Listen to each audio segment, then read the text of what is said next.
નમસ્કાર ખેડૂત મિત્રો, તમે જોઈ રહ્યા છો અમારી વીટી ખેડૂત મિત્રોની યુટ્યુબ ચેનલ।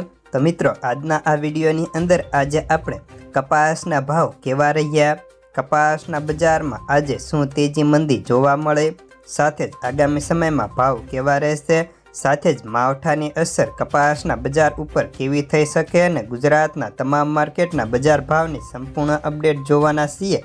તો ખાસ કરી વિડીયો પૂરો જોજો અને ચેનલમાં નવા આવ્યા હોય તો સબસ્ક્રાઈબ કરી નાખજો। તો મિત્રો, સૌપ્રથમ તો વાત કરીએ તો હાલ અત્યારે કમોસમી માવઠાના કારણે જે ખેડૂતોને નુકસાન થઈ રહ્યું છે તે મોટી માત્રામાં છે અને જેમાં કારણે કપાસના બજાર પણ અત્યારે સ્થિર છે। જો કે સૌરાષ્ટ્રમાં વરસાદથી કપાસની આવકો ઓછી આવી રહી છે, જેના કારણે બજાર મજબૂત ટકેલું હતું।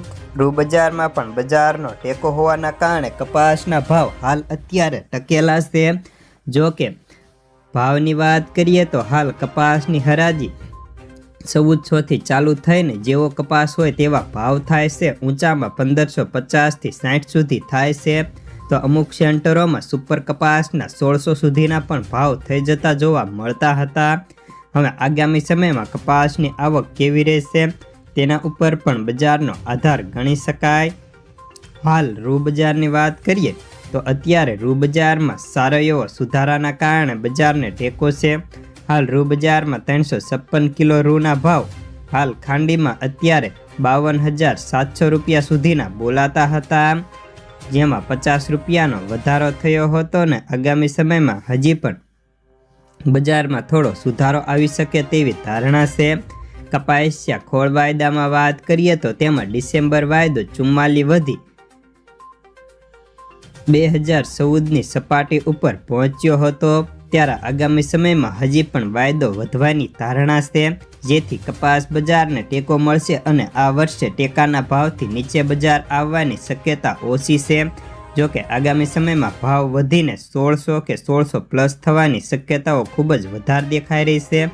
હવે આપણે વિદેશની વાત કરીએ તો જ્યારે ચીન અને અમેરિકા વચ્ચે ટ્રેડ સમાધાન થવાના કારણે ન્યૂયોર્ક રૂ વાયદામાં મજબૂતાઈ બંધાઈ રહી છે અને વાયદો હજી પણ થોડો વધશે, કારણ કે ચીન અમેરિકામાં જે લેણદેણ થતી તેમાં સમાધાનના કારણે હવે લેણદેણ વધતા બજારને ટેકો મળી શકે તેવી ધારણા વ્યક્ત થઈ રહી હતી।